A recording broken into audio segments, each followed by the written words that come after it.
He's been engulfed in two massive racial controversies that have dominated the national headlines in the past 8 days. But Adam Goodes is definitely ready to play in the game of the round at the SCG. And what a game it should be. The fifth place Swans are in terrific form, but can they counter one of the boom teams of season 2013, led by perhaps the best skipper in the game, Jobe Watson? Well, it's a match full of terrifically big names. Let's join one of our own, Paul Roos. Roosie? Thanks, Hutto. Good on you. Hurdy, down here, the weather's not great. I guess the weather's been pretty good the last 2 or 3 days in Sydney. You would have been expecting probably better conditions to this. What are the last-minute instructions to the players going out before the game?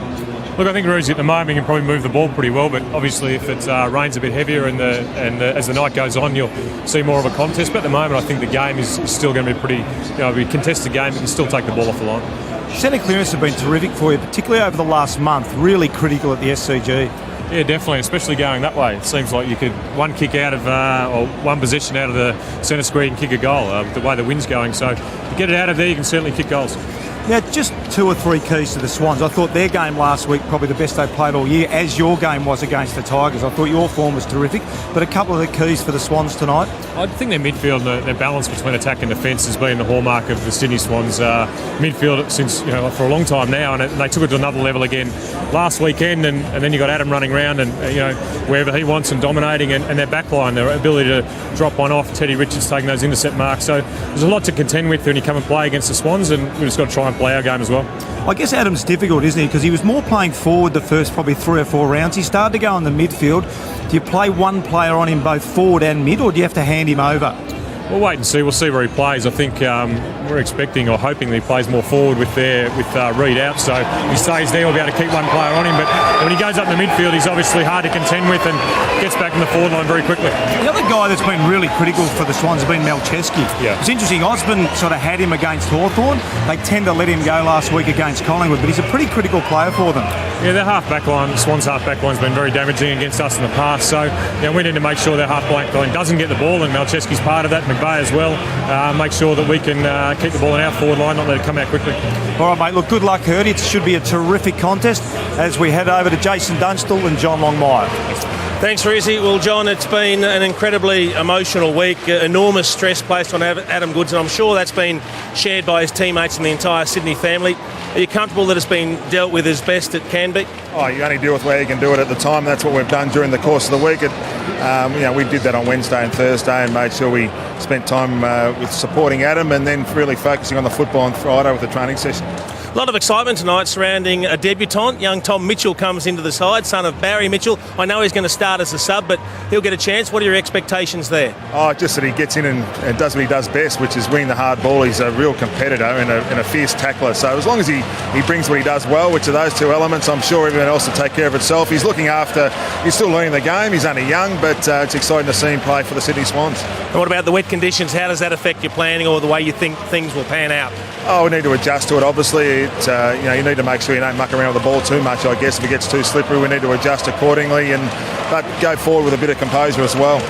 Well, the stage is set for a big one. Thanks for your time, mate. Good luck tonight. It's going to be a cracker. It's 3rd against 5th. The stage is set. Make sure you don't miss the first bounce coming up on the other side of the break.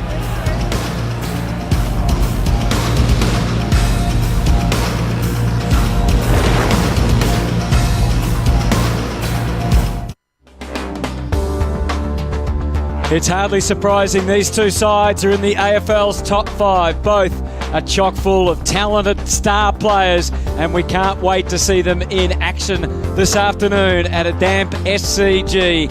Of course, Adam Goodes, perhaps the biggest name of them all, but Brendan Goddard, top 10 in AFL disposals, and he's really settled into his new club at Essendon.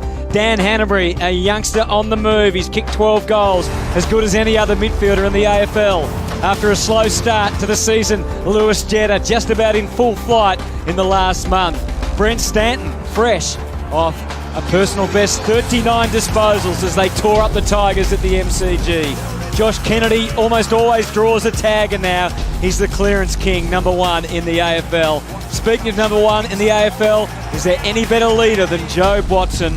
Brownlow medalist last year, and a man who knows all about winning the Brownlow and certainly about being the focus of the football world is Adam Goodes. How will he settle into the game? We can't forget he was an absolute sensation on the field last week with 30 possessions and 3 goals. We're just about set at a damp SCG. David King, he loves the rain. He loves seeing 2 great sides in action. Can't wait, Kingy.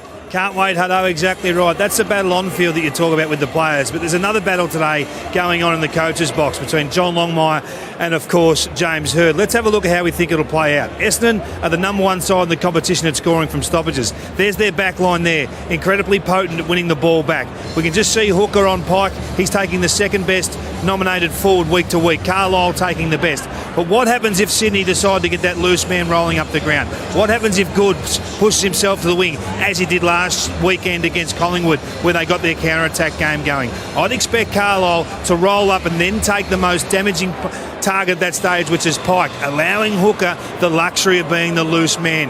The question is, will John Longmire allow that? Will he be comfortable with Goods being high and Hooker back deep trying to intercept Mark? As you can see, in the past, he just rolls back and gets in front of those dominant targets and marks at will. He's taken 31 intercept marks for the year, the most in the competition, 20% more than Ted Richards, who's at the other end. He's got a magnificent pair of hands and he'll be all-Australian centre-half back at the moment. The other battle is if he decides, James Hird, to pick up Adam Goods. He may use a Hibbert who could roll up the ground. He's the most damaging player at the competition, Hibbert, at the moment, from winning intercepts and turning them into a score. Clearly the number 1, averaging 7 intercepts per week. That will leave the Swans with a forward that has to play as a defender, rolling between Hooker and the dangerous Dempsey. How that unfolds, how that battle plays out, will be, for me, the deciding factor in the game. You can see last week, once the Swans were able to get that overlap going on that fat side, on that open wing, and it was Goods more often than not, they were able to get in behind and slingshot and get their mode going against Collingwood, and Collingwood had no answers. For me, that's the coaching battle tonight. What will James Hird look for, and what will John Longmire allow? You're tipping Kingy, by the way. I'm tipping the Bombers. I think that they've got the speed and the class tonight to really put it to Sydney, who were up last week for the occasion, but can they back it up 2 weeks in a row?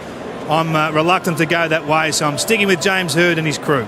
All right, dual premiership player from North Melbourne, David King. He's going to give you all the insights. Here's the Sydney Swans team with Jason Dunstall and, of course, the former Swans coach himself, Paul Roos. And Roosie... what Kingy's saying is right. I think both teams are going to try and play with one back. The Swans have done that extremely well when they anchor a defender back there, and it'll be interesting to see. I think both coaches have got something to think about, because with the wet conditions you wouldn't expect them to be able to chip the ball around through the middle of the ground. So long kicking game, which is more familiar to the Sydney Swans. They are a long kicking team, whereas Essendon are a short kicking team. So it'll be interesting. Spoke to James Hird before about the weather, where they talk more about, or less about, chipping the ball around, Hutto, and more about actually kicking it long. As I said, a natural game for the Sydney Swans to kick the ball long, as we see Adam Goods on screen.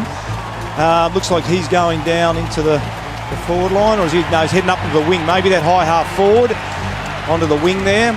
So it's certainly going to be interesting from a tactical battle, Hutto, but I really believe both teams will have a defender anchored back inside defensive 50, which Collingwood didn't do last week against the Swans. Opening bounce, round 10, third place Essendon versus fifth place Sydney. I wonder how we're going to look back on this game. It's got all the feel as being very pivotal in season 2013. The Swans wasting no time.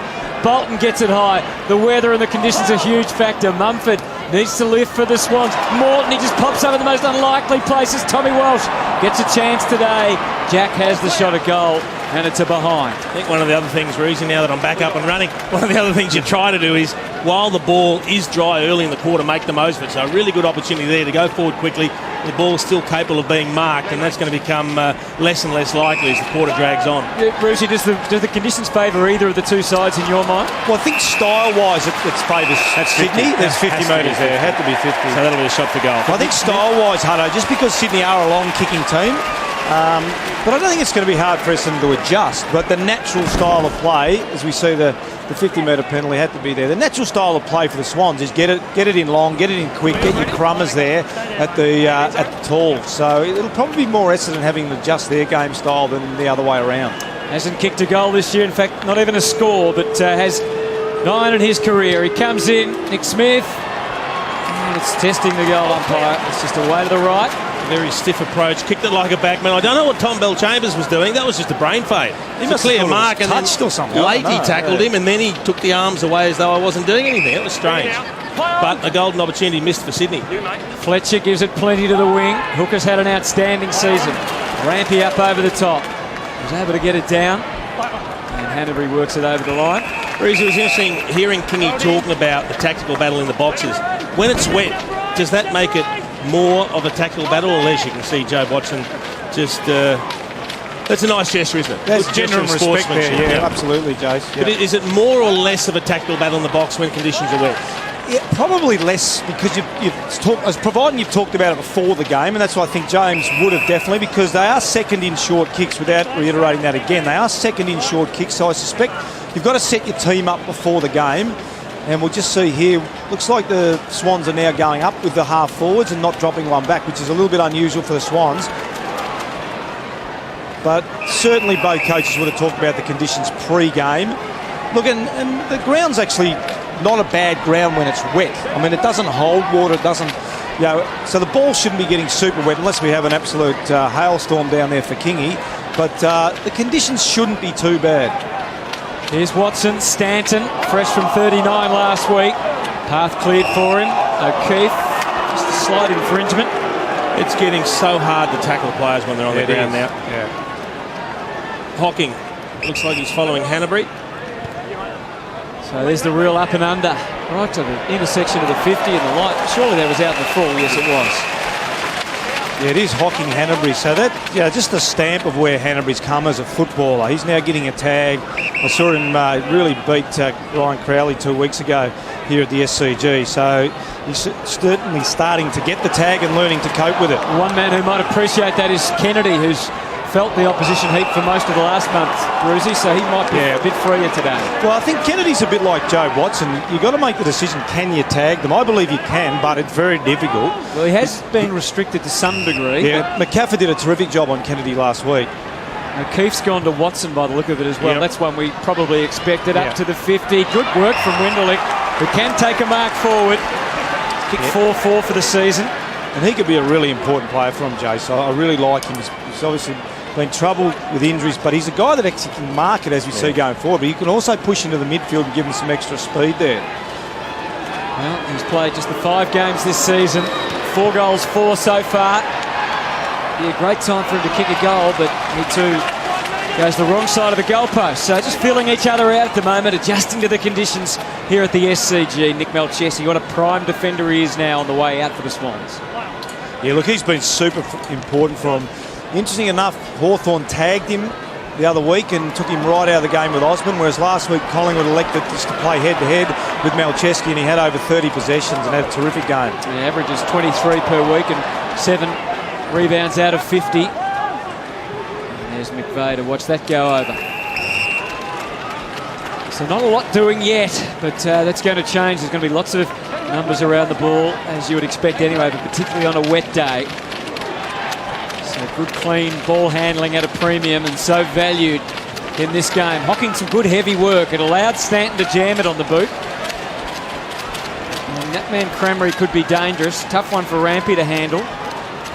Malcheski able to feed it through to Kennedy. Up to the wing it goes. And he's got a great list profile age-wise, Essendon. The one that just jumps above everyone, of course, is Dustin Fletcher. But so many, I counted 18 of their 25 that are between 23 and 28 years. Yeah, look, they're in a very good state of affairs at the moment. The list, as we see, Bell-Chambers with a big, strong mark, just holding firm in the pack, and everyone else misjudged it. He used his body to assume the right position, but any average is going to get blown out of the water when you've got Dustin Fletcher in the But that's why you can't use averages when it comes to Essendon, can you, in terms of age? But that's a terrific grab, and a ruckman that can take a mark in the forward 50. Well, he timed his jump. Everyone else went too early. He's kicked 13-4 for the year, so it's been a real bonus for them. Second to Crameri as far as the goal tallies for the players that are playing tonight for the Bombers. The same problem at both ends. I just think both teams are really well balanced. What Essendon have done really well is address their defensive side, but they've also got some extra midfielders. Now, Heppel's going through the midfield, Myers going through the midfield. Just add a little bit. We know how important Zaharakis is for them. He's really helped Stanton out with that run and carry type midfield player as well. Hanbury and Hocking not far away. nice little win there for the Bombers.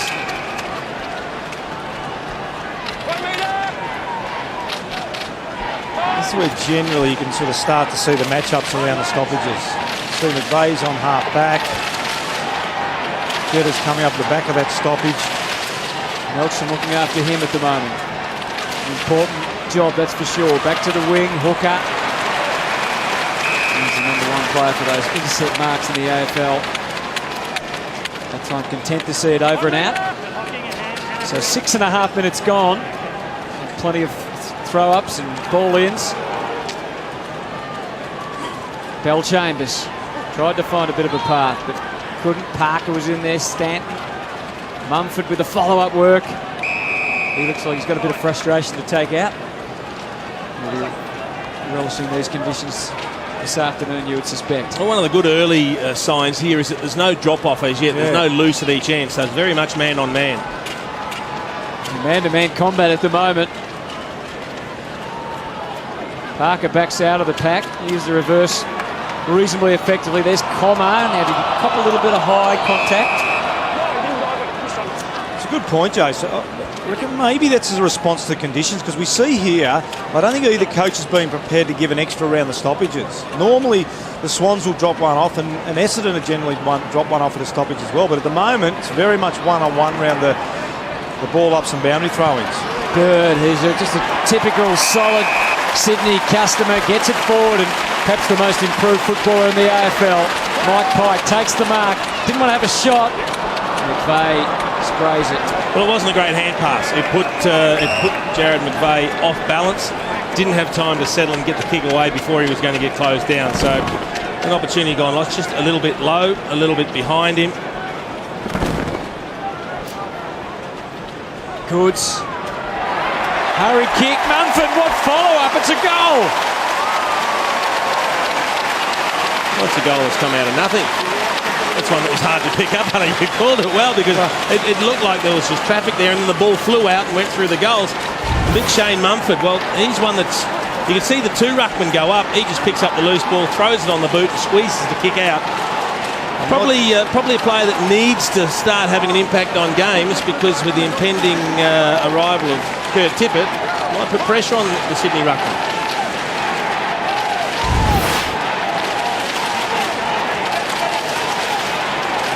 Not sure we'll see Shane Mumford kick too many goals like that, Hutto. I mean, he's very good round the clearances. He's a good clearance player, but he just snuck that between a knee and a leg, and it went straight through the goals. But Sydney are a very good stoppage team, particularly in their forward 50. I'm sure there'll be no complaints from him with the goal. Myers initially, and then Heppel sets the Bombers deep. Opportunity for Cranberry first. Here's Richards marching out of defence, as he does these days. So emboldened with the development in his career. Kicks it up to half forward. Hanbury puts some pressure on Fletcher. Good enough to get it to Hocking.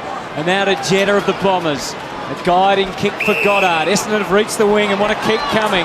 Not happy with that. Another handball to Jetta. Melksham saw off one, not the second. It was crunch time in there.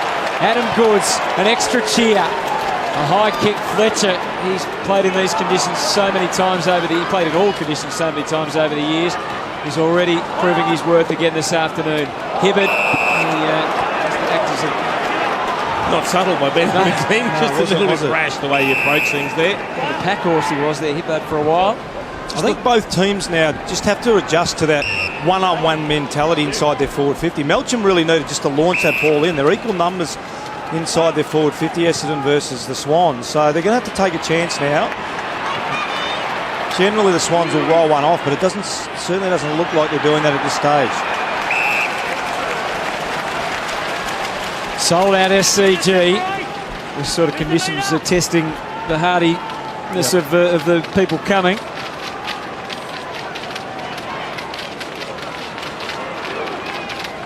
Sydney with the opening goal. Hack kick in from Myers. And it's a game of territory at the moment. Yeah. Just having a look at the Essendon forward line, you've got Cranberry versus Everett in the goal square. That looks like the most likely marking zone, I think, for the Bombers at this stage. They haven't given him a genuine one-on-one opportunity, but he looks to have superior strength. It's the matchup, I guess, isn't it, Kingy? Is it probably either Everett or maybe Rampy that's going to play on him? with the other talls down there for the Bombers, keeping the other key Sydney defenders occupied. Myers trying to get it out to Watson, to Heppel. It's hard work, it's hard yakka. And both these sides have shown the propensity to enjoy that this year, but these are really trying conditions. Everett marks and kicks to a one-on-one, but the boundary's there to help out in case Tommy Walsh, and he couldn't. Not on the first bite anyway. Just frustrated with that for his second game this year. And that's the difficulty without Lewis Roberts, Thompson and Alex Johnson for the Swans. They can get outmatched a little bit in defensive 50 with 3 or 4 talls. Ben McGlynn's been very good this year as well. Kicks back to the wing. Carlisle and Hibbert. It was a bit panicky, that kick, wasn't it? He had a little bit more time. They've got a runner here if they can work it. Bird and now Everett, so he's run hard out of defence. We're talking about him being on Cranberry just moments ago. Bolton, he read it pretty well, but Everett's having an outstanding season. See, the kick from Bird wasn't a good one. He should have been away, Everett, and probably should have run to 50 and had a shot, but the kick went over his head and behind him and allowed Essendon to get some numbers back. So they've filled the 50. Goods against Goddard, pushing. Goods trying hard to get onto it. Parker towards the line. O'Keefe. Bird, the stand start. The one-on-one at the top of the square. Oh, Walsh again. He's had a couple of almost so far. Melcheski. Hawthorn supporters have seen this before. But he misses. Sorry, Jason. Jace just fell off his chair, Hutto. You actually scared me for a moment. Bombers have made a change down here in their forward line. That's the problem for them at the moment. They're getting it in there but not getting any reward. Watson's actually gone to full forward, and Ted Richards looks like his opponent at this stage. Hibbert kicks into the outer side. Had Big Gumbleton in mind, but it's coming back again through Bird and Jack. Top of the square, it's relentless pressure. Morton Parker, he'll get it. He knows his way around goals. He's put it through. That's 2. And the Swans lead by 13. Yeah, and Sydney are very comfortable, Hutto, just with that long ball. That's why I don't think the conditions are going to affect them too much. Kick in from Hibbert here. Not a lot of numbers there, though, the Bombers. They're actually outnumbered. And Kieran Jack's just happy to get it to the top of the goal square. And it was pretty poor over the back. I'm trying to pick up who they played. Didn't really go for the ball. And actually didn't pick up his man either. Was it? Yeah, Bagley. Yeah, Bagley, yeah.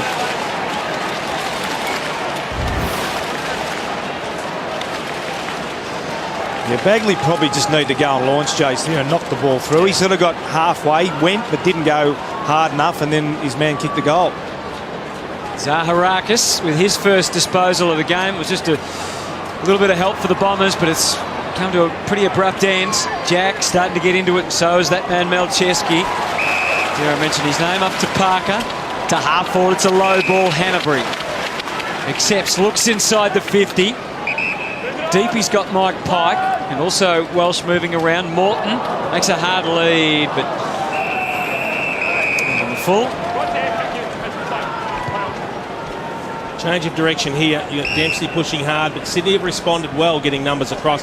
And this is what we're not seeing, because it's one-on-one. There's not the easy out when you just change direction. You kick into a contest most times. So forced to go longer then to Gumbleton, who was pretty strong and steadfast, but Grundy had his measure, at least enough to get it to ground. Anyway, Zaharakis, Stanton, and now Dempsey for his first involvement in the game. Finds Goddard, who his average disposals against Sydney is 16. His career average is 21. There's a lot of players in that boat whose career average against Sydney is a lot lower than against any other club, just by the way the Swans play their football. Goddard, one of them. Teddy Richards had a good look back at the umpire then. I reckon he got a fair shove in that contest. I would have 4 weeks ago that was a free kick. Absolutely. Parker, hocking threat. Stanton had time to... Oh, Watson, not a great time to go to ground.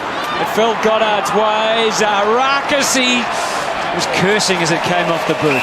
And that's the other thing the Swans make you do, Hutto. Just think there's more pressure than what there is, because they're such a good tackling side and a good pressure side.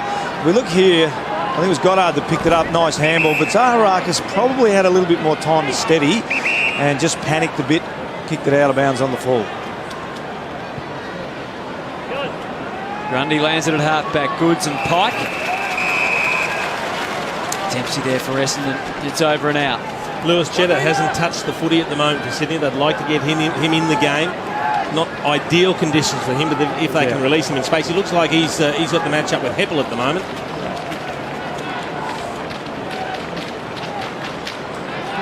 Zaharakis been happy to kick it off the turf. McVeigh can give to Jetta, decided not to.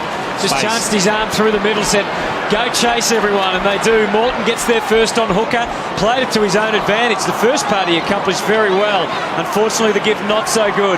Now Stanton away, courtesy of Hocking. It's deep, it's Program, it's Cramery, it's at the back, and it's Melksham and Essendon are on the board with a goal. They all fell down. Well, Ted Richards had another look at the umpire because he just got another shove identical to the one before, and they've obviously become a lot more relaxed about it. And look, I'm happy if the umpire's consistent and they don't start paying too many technical ones, but look at the long kick come in. You'll see Ted Richards get worked under the footy. That's just a hand in the back. How that's not a free kick's beyond me. Even the Essendon player looked back to see if he was going to get pinged. Cramery just puts one hand in the middle of his back. Gee, that's appalling, isn't it, really? How can you not pay that?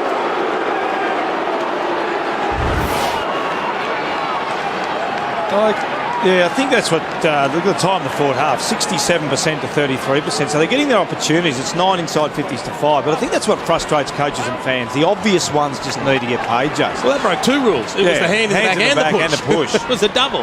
Yeah. So it's just an error, and that's exactly what it is. Melcheski, it's a big one. Pike to Jack. Rampy, they have ramped it up a bit here, the Bombers, with some good forward pressure. Can the Swans get out? Kennedy up to the wing. Another clump of one-on-ones, and it fell away of Mumford. Advancing Jack, relentless with his run. Out to Morton, got the same service as last time to deal with the boundary line. Did it better this time, and Winderlich nullifies pretty well for the Bombers. A little bit of talk there between McGlynn and Winderlich. They're really getting an open forward line, King. You mentioned that slingshot footy before the game. It's quite surprising there. I would have thought Essendon would have dropped the number back, but at this stage, every time it goes in the Swans forward line, they look capable of scoring. It's making it a really big one-on-one at centre-half back and centre-half forward, respectively. And Mumford, he's holding his own. This is as good as I've seen him look for a month or so, Ruzi. Well, it's interesting. Fletcher seems to be happy to get dragged up by Pike and Mumford, which is unusual. Kennedy claimed the free and got it. Walsh out, position down there by Hooker. Is that a mark? Ball play on. Bolton as they scramble for it. Melcheski. That one's better. That one's online. He's put it through. Yeah, well done by Melcheski. Just following up. He's following his man. That's the problem a little bit if you're a half forward for Essendon Footy Club and going all the way deep, Jace, because Melcheski and McVeigh will follow and sit out the back like you've seen here and kick goals. So you won't get a free rein. You won't get a free out. They need to think through that a bit, the Essendon coaching staff there. And we saw Melcheski do that last year. He'll continue to do that. He'll follow up the ground. He's a really important player, having a terrific season for the Swans. Look at the vast improvement in Essendon's interstate record in recent times. This year, 2 great wins on the road. Look at that percentage of wins from 2002 to 2010. And things have much improved. Wins over Adelaide and Freo on the road this year. But they need to get a wriggle on here because Sydney have made the start. Jetta outstanding through the middle for the Bombers. Gets them deep, puts the pressure on Rampy because Goddard was there. Smith, Cramery, they had to be careful. So Richards watching him at the moment. And it's out of bounds. It's actually enjoyable to watch at the moment because every kick that goes into the forward 50 becomes a one-on-one contest. There's no intercept marks being taken. You can kick it long with confidence because you're not going to kick to a loose defender. And what we're seeing are a lot of one-on-one contests. Now, it's probably going to favour the defender because it is wet, but it's a different look at football from what we see most weeks. I was going to say it's unusual, but pleasant as O'Keefe. I think that the other thing, Jace, is the half forwards are going to play a critical role because if you're going to come up the ground and your half back's going to beat your back, then you're going to be outnumbered. So you're going to have to run, and Sydney do that really well. Sydney half forwards are very good at getting up and back. What we need to now see for Essendon, I think Jetta is playing a half forward. He needs, if he's getting up the ground, he's got to get back at the feet of his key forwards as well because they're being outnumbered a little bit when the ball's coming in because the half backs of Sydney are just simply getting back quicker. Fumbles from Watson and Jetta. It's tough going, as we said. Melksham from the 50. It's high, and it's pretty wide as well. And it counts for 1. So a minor to the Bombers. They're 1-3-9 and Sydney 3-3-21. Still got 7 minutes remaining. It's going to be a pretty lengthy opening quarter. Bird marches out for the Swans. Went short. It was safe. Bolton. More conventional means of transport, I suspect, getting to the game this week after last week taking one of the Melbourne trams. Ryder picks out Stanton. Not got an out here since Sydney, Hutto. No. For Myers, it was getting into a difficult situation. Malcheski Just came straight off the bench, Malcheski. Jack out to him again. Turns to the left side. Worked it all the way out. Morton dancing around, but Melksham refusing to commit, which was pretty good play. Sensible stuff. Tommy Walsh, top of the square. And Hibbert again. Oh, now, how's the umpire going to read that one? I don't think he really even considered that could have been deliberate. Kieran Jack and Brent Stanton, both with 9 possessions already in the first quarter. Leading all comers, Malcheski also has 8. So again, a couple of groups of ruckmen. Watson prepared to kick it out of there, which is dangerous at times. Cranmery did his best for the team. Rampy, it's still in a precarious position as far as Essendon are concerned. At the top of the Sydney arc. Look at those numbers just multiply around the footy. The ball stayed in motion though. Winderlich, Hibbard, now they spread. Gumbleton had to come up and try and give them something to aim at on the way out. Richards, Good body work. Yeah, a little too accomplished for him on that occasion. Helped slightly, of course, by the greasy conditions to lay a spoil on or use the body. Smith through the middle. The path is open here for the Swans. Straight onto the left boot, Rampy, all the way to half forward. Ryder getting back. Good diligent defence. Oh, no. They're still dangerous though. It got through to Bolton. He tried to crank it up with an aggressive handball. Missed Mumford. Instead, it's Zaharakis. Common needed to take it, and he did. There's nothing ahead, absolutely nothing ahead for Watson. Yeah, that was poor by Watson. He doesn't often make mistakes. His biggest mistake wasn't the kick, it was actually calling for the ball chase.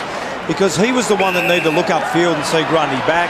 He needed to say to Comma, settle, settle, settle, and let's just take what the Swans are giving us. And then when he did find the footy, he thought, well, I can skid it through. Yeah. But he needed to carry it 60 before he skidded to get over the top of Grundy. Right now, the difference is that target at centre-half forward. We touched on Mumford versus Fletcher before. The Bombers haven't had that same luxury at their forward end. Good hands. Oh, Parker gets it from Bolton. He can see the square. He knows where it is. He just can't get the ball to go skimming through there accurately. Gee, that would have been a big goal for the Swans. And this is Essendon's forward 50, sorry, Hutto, on that last one. So this is where Jobe just called for the ball. There's absolutely no one there. Grundy, who's the master. Grundy and Richards, the master at just dropping off their opponents. So that's a case of talk. Just tell Comer to hold the ball and wait for a forward to get back inside forward 50. Everett to O'Keefe. Got the job of trying to reduce the influence of Watson. Bird. Again, the square's there. There's a temptation for McGlynn, but now it's over the line. Just think, I know both teams are having plenty of the ball. It's 13 to 12, the inside 50, so options at both ends. But I just think Sydney are keeping it simpler. Yep. When they've got 2 options, they play the simple one, long and direct. Goods trying to come charging through. Remains a threat around goal. He's still waiting. It's bubbling along. Hocking, Parker. He's had some decisive touches. McGlynn rinsed it out of there. McVeigh, Melksham, disciplined stuff. Good tackling. And the reward was self-evident. Dempsey, Fletcher got it from Zaharakis. Drop kick off the deck. He used to kick them when he first started. They were big in the game. Yeah, that's when he had the ankle-high boots. And the ball out of bounds. I think you're right, Jace. I think we're seeing it is a more natural game style for the Swans, as we see a manufactured drop kick. But Sydney are number 1 in the competition for long kicks, so they don't have to adjust to the weather. They just have to play. Their midfielders are very, very good at working both ways, particularly forward, so they will get to the fall of the ball. The problem down the other end is the Essendon half forwards and mids aren't pushing inside their forward 50 to give support for the talls. And it suits Sydney to have stoppage after stoppage, so they kick it long, make a stoppage, reset. Lewis Jetta still without a touch. We saw him a moment ago. The Bombers, they've got 2 important players who haven't had a touch either. That's Cranmery and Gumbleton, the key forwards. Tommy Walsh getting into the thick of things, up the ground, kicking them into the 50. Here's Heppel, who's become a prime mover for them this year. Look at Hocking. He's given that everything to get it up to centre half forward. And Cranmery just for a moment looked likely, but Smith. That's once again McVeigh. Sorry, Hutto. McVeigh as a half back beats Melcham, the half forward, back to that contest. And that's what's happening time and time again. Melcheski and McVeigh are beating their direct opponents back to help their defence. Parker finds McGlynn. Hard lead comes from Jude Bolton. The kick never went anywhere near it. He had a ruckman to kick it over. There's a hurried kick forward from Melcham, but again, just unscientific. Well, that's a couple of times now where the Essendon players have got dragged up the ground and they've just left the Sydney defenders back. This needs to be a great kick. Well, it wasn't in the plans that it went to Stanton. It's got through to Jetta. And he thought about it and then finally executed to the square. And again, Richards was on hand when he needed to be. Just the first time we've seen uneven numbers, Roos, isn't it? That's right. I mean, they're just not thinking their way through. It's the Swans are the master at defending their back 50. They're the best team in the competition at getting beaten at inside 50s but winning. So that they do that time and time again, and they're 16-13 in front Essendon, and the score is 22-10 in favour of the Swans. 16 times in for 1 goal, Roosie. Yep, exactly.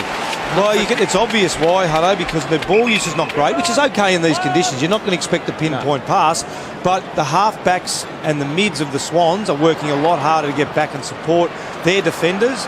The half-forwards and mids of the Bombers aren't getting inside forward 50 to help the likes of Ryder and Gumbleton and Cramery and Bell Chambers.